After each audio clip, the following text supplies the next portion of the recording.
അസ്സലാമലൈക്കും. നമ്മുടെ ജീവിതത്തിൽ നമുക്ക് സന്തോഷത്തോടെയും സമാധാനത്തോടെയും ജീവിക്കാനും ജീവിതകാലം മുഴുവൻ അന്തസ്സോടെ ജീവിക്കാനും ഒരാളോട് കൈനീട്ടാതെ യാചിക്കാതെ ജീവിക്കാൻ ഈ ദിക്ർ പതിവാക്കിയാൽ മതി. ആ ദിക്റിനെ കുറിച്ചാണ് ഇന്നത്തെ വീഡിയോയിൽ ഞാൻ പറയുന്നത്. അസ്മാഉൽ ഹുസ്നയിലെ 99 പേരുകളിൽ ആ ഇസ്മുകളുടെ കൂട്ടത്തിൽ ഏറ്റവും മനോഹരമായ നല്ല ഒരുപാട് നേട്ടങ്ങളും ഫലങ്ങളും നിറഞ്ഞ ഇസ്മാണ് യാ അസീസു യാ അല്ലാ.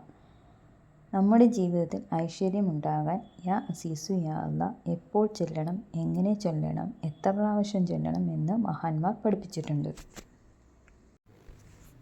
ഇതിന് 2 രൂപത്തിൽ ചൊല്ലാം. ഒന്നാമത്തെ രൂപം എന്ന് പറയുന്നത് സുബ്ഹി നിസ്കാരത്തിന് ശേഷം യാ അസീസ് എന്ന ഇസ്മു പതിവാക്കുക. എത്രയാണോ കഴിയുന്ന അത്രയും ചൊല്ലുക. എത്ര വേണേലും ചൊല്ലാം, എണ്ണ ഒന്നുമില്ല. റബ്ബിൻ്റെ കുദറത്ത് കൊണ്ട് റബ്ബ് ഐശ്വര്യം തരും. സൃഷ്ടികളിൽ നിന്ന് യാചിക്കാതെ അന്തസ്സുള്ള ജീവിതം അള്ളാഹു നമുക്ക് തരും.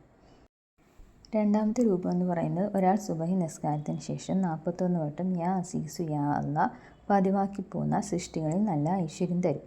അസ്മാഉൽ ഹുസ്ന പതിവാക്കിയാൽ ജീവിതത്തിൽ ഒരുപാട് നേട്ടങ്ങളുണ്ട്. നമ്മൾ അറിയാത്ത നേട്ടങ്ങൾ നമ്മുടെ ജീവിതത്തിൽ ഉണ്ടാകും. അസ്മാഉൽ ഹുസ്ന ആരെങ്കിലും കാണാതെ പഠിച്ചാൽ അവൻ സ്വർഗത്തിൻ്റെ അവകാശിയാണ്. അതുകൊണ്ട് അസ്മാഉൽ ഹുസ്ന പതിവാക്കുക. ഓരോ നിസ്കാരത്തിന് ശേഷവും ചൊല്ലേണ്ട ഇസ്മുകളുണ്ട്. ഫലം കിട്ടുമെന്നുറപ്പുള്ള വിശ്വാസത്തോടെ ആത്മാർത്ഥതയോടെ ചൊല്ലാൻ ശ്രമിക്കുക. അസ്മാഉൽ ഹുസ്നയുടെ ബർക്കത്ത് കൊണ്ട് നമ്മുടെ കാര്യങ്ങളെല്ലാം എളുപ്പമാക്കി തരട്ടെ.